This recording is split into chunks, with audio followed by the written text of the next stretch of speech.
Hello and welcome to the Nature Unplugged podcast, where we are all about cultivating consciousness in the digital age. Let's get going.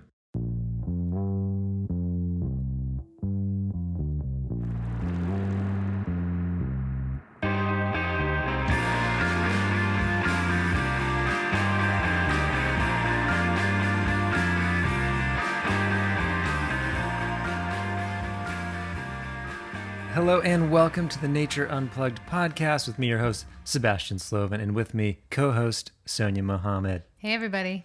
What's up, Sonia? And that's when you say something. Oh, nothing much. Oh, How great. about you? I'm doing well. Thanks for asking. I'm excited for our show today. I tend to say that every time, but this time, I really mean it. We got an awesome show. We are going to be talking about the inner work of wellness in the digital age. And we've got a 3-part series going on. This is part 1. Welcome to part 1. I love series. Sonia loves series. And basically the idea here is that we talk a lot about, tips and tricks and different ways to create healthy relationships with technology and nature that are more like on the technical side, meaning like things like turning off your notifications or getting your phone out of the bedroom or finding a certain amount of time to go out into nature. Mm-hmm. And those are all really important practices. They're critical for wellness in the digital age. And at the same time, there's a lot we can do on the sort of inner work side of things, the back end. And so really the idea behind this 3-part series is to look beneath the surface.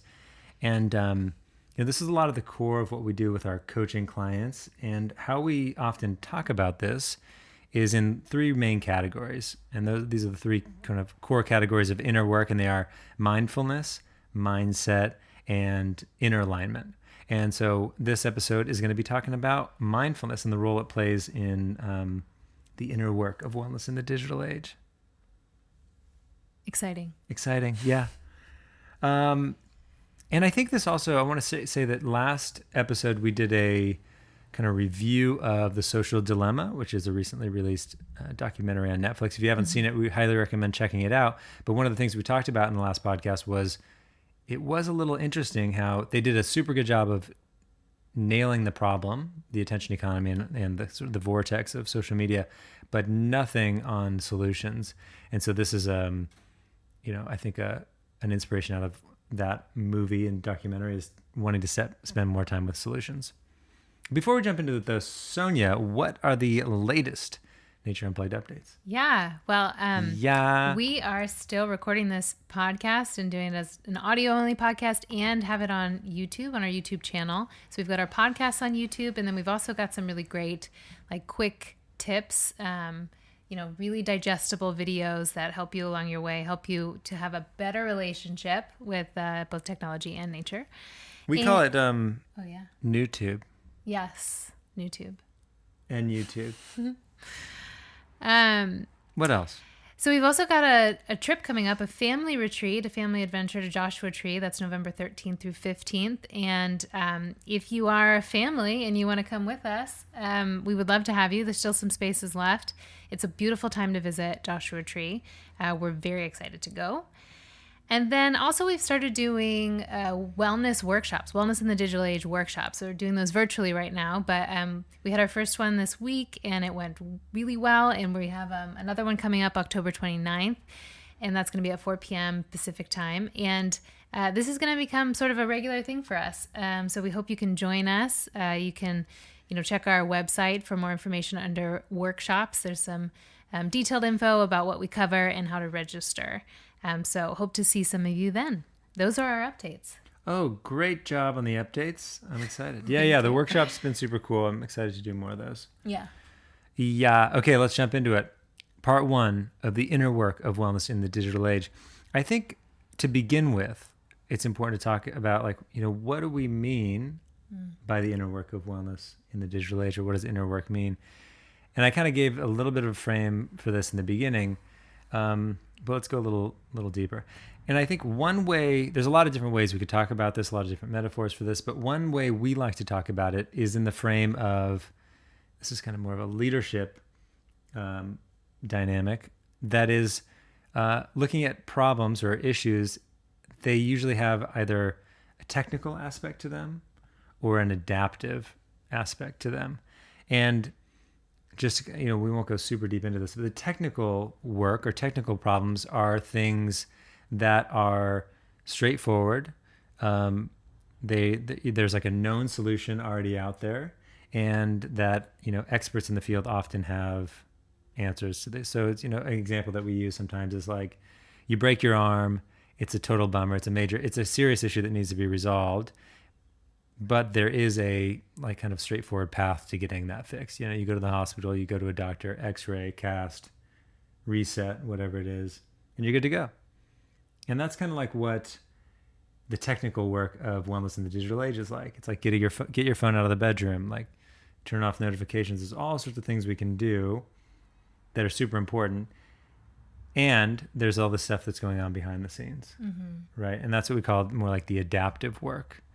And again, adaptive challenges are things that require us to adapt. That's the word, adaptive. And so it's like using sort of more the medical example. It's like having a heart attack. There's a technical piece of that. You go to the hospital, you get your heart fixed, a stent or whatever. Surgery needs to be done.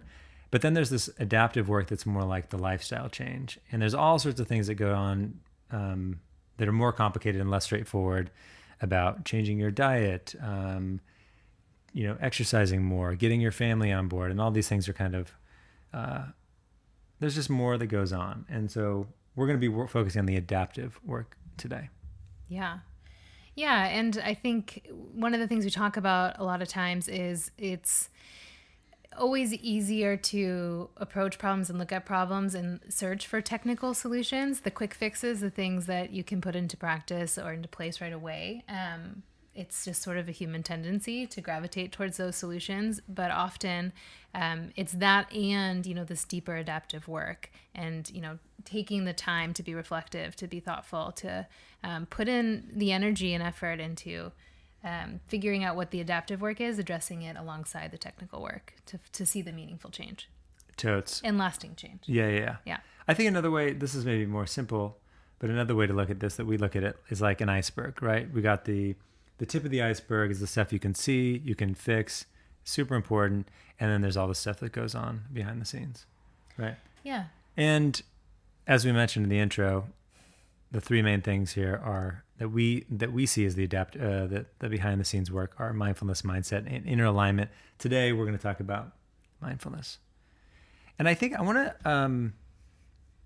So let's start with like what mindfulness is. We've talked about this in past podcasts, or in a lot of the work we do. So a little bit of this is repeat or reminders, but I think it's helpful to just check in with it. Yeah. So lots of definitions of mindfulness out there. Google it. There's like millions of things. It's hip. It's hot right now. Mindfulness is hot. Very, very in. And so, but the definition we like to use is by our pal John Kabat-Zinn. And the definition is paying attention in a particular way, on purpose, in the present moment, and non-judgmentally. So essentially the core of it is being in the moment. But it's making an intentional decision to be in the moment and to kind of be as objective as possible and not judging everything that happens. Yeah. And sometimes I feel like that's sounds sort of academic or like sort of makes sense, but doesn't really land or resonate. And for me, often I also think about it as like, how do I get out of my head? How do I, be here in my body in the moment, notice what's going on around me. And, that leads to sort of more thoughtful decisions, thoughtful comments. The presence leads to greater awareness and intention. Yeah. So I feel like sometimes I get lost. I really like John Kabat-Zinn's definition. And it is like one of the easier to digest ones. And sometimes still I get a little bit like, what does that mean? So maybe that was helpful to reframe it that way, getting sort of out of our heads and sort of more in the moment, present, here, now, noticing everything around us. Noticing everything around us. It's sort of weird dramatic pauses, but that's okay. I like that. Yeah. I think, too, it's important to share that one of the reasons why we wanted to talk about this is that we've had this conversation recently, sort of over and over again with a few different clients and friends and just people in our lives that are, we're in this age of COVID and the pandemic and social isolation, and lots of stuff is kind of upside down and really challenging. And the conversation goes something like this. We start talking about mindfulness and people are like, I'm going to stop you right there. They're like totally overwhelmed with like people telling them to just take a few deep breaths or to be in the moment or to do, some sort of like meditation or something like that. Right. And freaked out by it. And I think that that's important. It's not everyone, but it's certainly good advice to take a few deep breaths. And I get why people are just like, enough with the mindfulness. So I think part of the purpose here is to maybe reframe this in ways that make it more, make it work for you. It doesn't have to look the same to everyone. Yeah. And I feel like if you're somebody who scrolls the news frequently, or like, people are sending you articles or whatever, a lot of the information out there right now about how to stay healthy, during this pandemic, it really focuses on like, physical movement, and mindfulness is there every time. And some articles and authors do this better than others, but it's, one of those things that's super easy in theory and pretty hard to put into practice, or can be very challenging. And, sometimes there's not enough information given about like, well, how do I actually do that? How do I make time to take 3 breaths? Or like, how do I start incorporating this practice into my daily routine? So we'll try to do a little bit of that too. Yes, indeed. I think let's talk about why, though, mindfulness is important when it comes to like tech use and screen times and living in the digital age. And living in a very screen-heavy world right now in the midst of a pandemic. Yeah. And I think this goes in, like, why do we talk about mindfulness first in terms of it's a 3-part series? Why not start with something different? And that's because mindfulness, to us, is really the kind of first step of the inner work. It's like the foundation of the inner work is to, mindfulness is all about raising our level of awareness and becoming more intentional. And we've talked a lot about the attention economy, right? Last episode was kind of all about that with the social dilemma. And the attention economy, if you're not familiar with that, is basically the system, what's powering big tech companies right now, Facebook, Instagram, and all the social media, is that the more we're paying attention to their platforms or games or whatever it is, the more money they make. So they're doing everything possible in very sneaky ways to get us to be on our devices longer, right? And so if you think about our smartphones or a lot of other gadgets now that have like smart qualities, they are actively, or the people behind them are trying really hard to pull us into it, to pull us in, our attention into that game or whatever.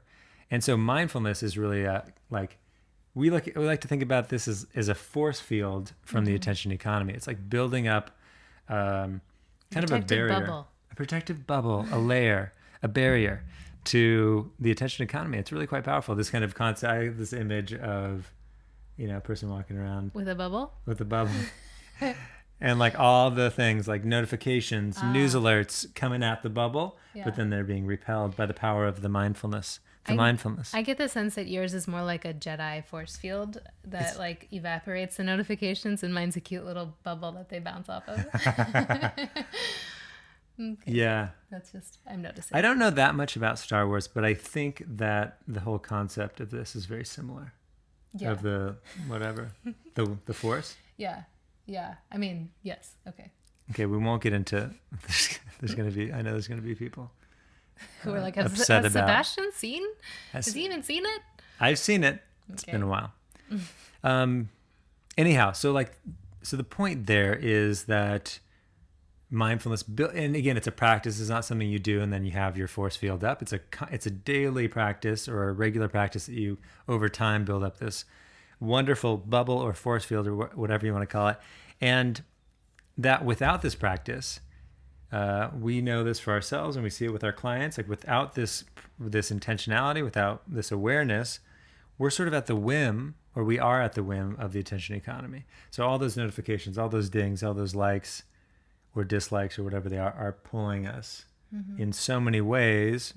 And we're kind of like, we're heavy on the analogies or metaphors, but it's kind of like a ship with no with no anchor, just kind of floating around at the mercy of the winds, at the mercy of the currents, without like having its own anchor. Oh, Anchor. well, but if you're moving with the, okay, I think I get it. Like So I'm talking about a up. boat at like just. I want to stay here. Oh, you I'm want on to a boat. stay. I'm like by this really cool island. I want to stay here. I don't have an anchor. Got it. Too many. Yeah. Anyway. No, I get it. I'm following. You get Tracking. it? Yep. Got it. It's like a North Star. No, stop it. It's too When much. you're navigating the forest. Okay. Okay. Anyway. Yeah. So the attention economy is, it's a power. It's it's out there. It's sort of impacting us, whether we realize it or not. And so the idea, right, is that with a practice of mindfulness, we're more in touch with who we are, what we want, where we are, what's going on around us, and a little less like tugged and pulled in different directions by other people, other things, other notifications, right? Yeah, totally. Yeah. And I think this is something important with mindfulness. When talking about mindfulness, is like we could sit here and talk about what it looks like, what it is, the theory, the practice all day, and without doing it, actually doing something to build that, you could know all the theory in the world, and it's not going to make that much difference. So it only matters, or it's only effective if we're able to put it into practice. So maybe let's talk a little bit about different types of practices, just a little bit, and then I want to circle back to address the thing we brought up earlier about people pushing back against mindfulness and be like, I'm gonna punch you if you give me another mindfulness recommendation. So lots of practices of mindfulness out there, and generally they're categorized in two different categories, let's say, formal and informal practices, right? Formal practices being really intentional, daily, or semi-regularly engagements in mindfulness. That could be like, I do a 10-minute mindful breathing meditation every morning, or I do an hour-long yoga practice in the afternoon, or whatever it is. Body scan, yoga, tai chi, qigong, walking meditation, eating meditation, lots of examples. But those are kind of the formal practices. And the idea here is that those are really important to build up the muscle, to build up your force field, to be able to deal with the daily craziness of the attention economy, or whatever, just in general, it's very helpful. And then there's informal stuff, which is basically like, how can you bring that awareness or present moment awareness into your life outside of the formal practice? So that could be doing a podcast, listening to a podcast, washing the dishes, driving a car, talking to friends, doing a puzzle. Yeah. Lots of options, right? There's basically like, how can you infuse the rest of your day with more awareness, right? Yep. And so I think again, this doesn't go for everyone, but it's circling back to that kind of the pushback against mindfulness and hearing kind of too much about it right now, is this idea that it has to look a certain way. I think this is not for everyone, but I think the people I'm picturing, it's really like, I don't like to sit. It doesn't work for me to sit and try and meditate for 5 minutes, let alone like half or an like hour. who has the time, like I'm a parent, I'm working, like all this stuff, like I can't fit this in. You'd say it's easy, it's 5 minutes, just take 5 minutes, but I can't do it. Yeah. And so I think it's huge and hugely important to realize like it doesn't have to look like that. It can look like a lot of different things. And so for people that it's not going to work to sit and meditate, like what are some other ways to bring it into practice? And so for us, it's like a huge thing is getting outside. And this, I can speak for me, but it really going outside, whether that's going for a walk or surfing or going to the beach or just hanging out under a tree, I look at that like a mindfulness practice. Yeah, absolutely. And we talked a lot about this before, but there's just aspects of the natural world, the sense, the like all the way that nature engages our senses is like perfect for enhancing our awareness and building our capacity for mindfulness, right? Versus the phone or versus emails or day-to-day kind of computer work that is sort of the opposite. It's trying to pull us away. Yeah. And I think, going back to the idea of you can just do this on a walk, it doesn't even have to necessarily be like a walk around the neighborhood. Like maybe you have, a minute walk to your car and you just like use that opportunity. to be like fully, present, noticing, is it cold? Is the air crisp? Is there, humidity, dew, like that sort of stuff. And if it's a longer walk, maybe it's just 5 minutes of that walk, and doesn't have to take over your whole experience or that whole chunk of time. You can just fit it in at the beginning, at the end, in the middle, wherever. Yeah. And I think too, if there's resistance to slowing down, it can be really active and fast, and it can be doing sprints. It can be like doing a martial art, boxing, jujitsu. It can be surfing. Like that absolutely is a mindfulness practice where you're totally in the moment, but you're actually going quite fast. So it doesn't have to look a certain way. It doesn't have to be silent. It doesn't have to be still. Yeah. It can be loud. Yeah. And fast. Yeah. Or, it could be, again, like cooking or, doing the dishes. Sometimes just like taking a moment to notice how the water feels on your hands as you're doing the dishes, or like thinking about the food as you're chopping it and the textures and the smells that come as you cut it up. Those are all opportunities to informally practice mindfulness, and can be really powerful and sort of get us out of our heads, like these spirals that we sometimes get into. Back into our bodies, back into the moment, and so on. Yeah. Yeah. And I think just circling back to why this is part of the inner work, I think it sort of goes without saying, but mindfulness isn't something it's not like, okay, turn off notifications on your phone. It's not a one-time little thing that you check a box. Yeah. It's a daily practice, or, like a moment by moment practice that just like going to the gym and building a muscle or building muscles. You're not just going to go to the gym one time and bench press and be like, all right, I'm set. Yeah. I have crazy arm muscles and leg muscles. It doesn't, yeah. Yeah. It's like unfortunately. It's an ongoing, more adaptive work. It requires change, and it's going to look different, maybe like certain times of the year or day, so it's about just really being adaptive and also sticking with it. Yeah. Okay, wait, I want to, we haven't done this in a little while. Let's do a challenge, Nature Unplugged challenge. Yeah. Fun. So challenges around mindfulness, because that's what we're talking about. And here's the challenge. It is try to bring a new way to practice mindfulness into your routine or into your life. And so if you normally sit still and meditate, or do like a breathing meditation or something like that, maybe you get out and move in nature, like go on a nature run or hike or swim or something like that. If you normally have trouble sitting still, this is just, this is a challenge. Challenge yourself to more be still, sit, lay down, and I kind of just experiment with new stuff. I think that's the idea with this challenge. Do you know what you're going to do for your challenge? Oh man. I think most of my mindfulness stuff is around like being active. So like surf, workout, yoga, that kind of stuff. I'm interested in bringing in more stillness. So I think doing more, like this week, I'll do more of a kind of still breathing practice. Whether that's mindful breathing, or more like a kind of an active one, like a Wim Hof or something like that. But it's still. Yeah. Active, but still. Active yet still. How about you? Yeah. Well, I've been having some trouble with my body, feeling sort of achy. My back's been hurting.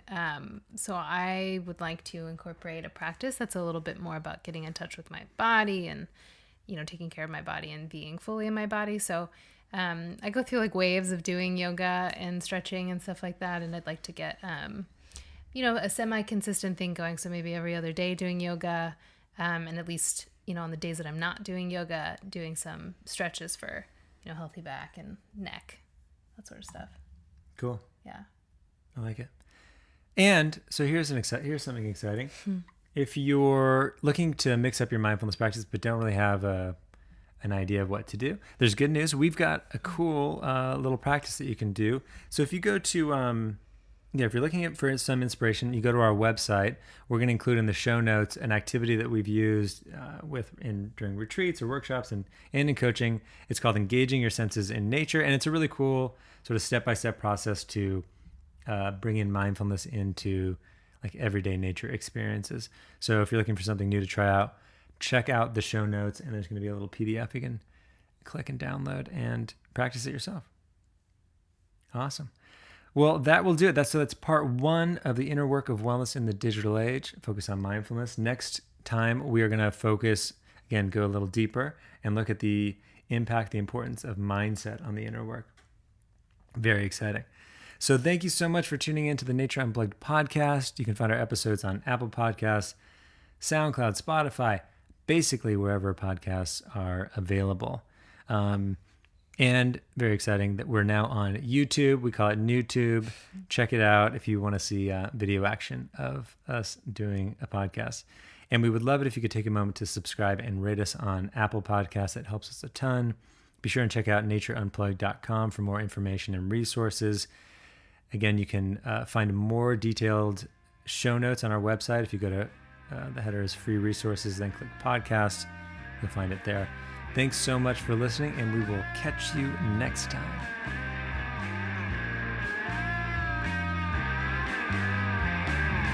Things change like seasons out of our control.